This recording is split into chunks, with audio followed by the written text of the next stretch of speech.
We're tracking wind and waves for our Tuesday. I'm Chief Meteorologist Mackenzie Lake here with a look at our full Tuesday forecast. So let's take a look here at why we're tracking some active weather today. You can see this cold front passing through the region. This did create a little bit of rainfall yesterday. We saw those blustery winds as well.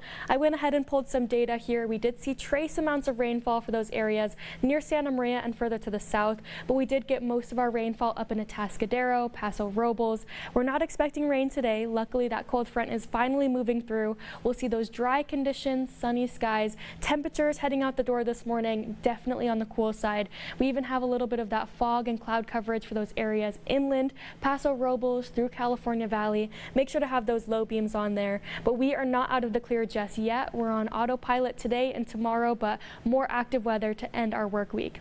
So take a look here, high surf advisory. We're tracking some pretty intense waves there for those areas north of Point Conception. 10 to 14 foot waves projected, very dangerous rip currents. This begins at noon today, continues into early tomorrow morning. And then as I mentioned, we were tracking those winds yesterday. Winds are carrying on into the first half of our morning here. A wind advisory in effect for higher elevation areas, the Santa Barbara south-facing beaches here, and then even interior portions of Ventura County. Both of these will be allowed to expire by noon today, but some of those winds projected upwards of 50 miles an hour, and I do think gusts near the coastline there around 35 miles an hour.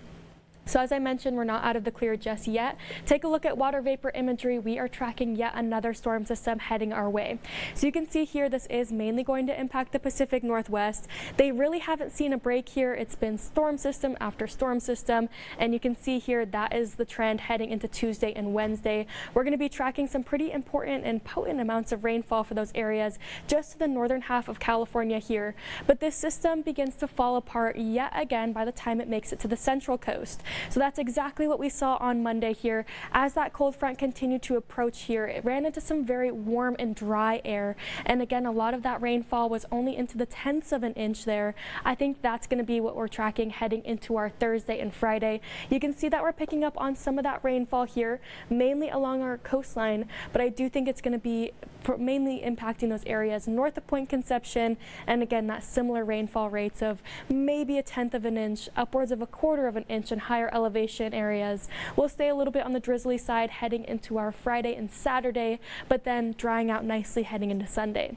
Here's a look at our forecast for our Tuesday here though.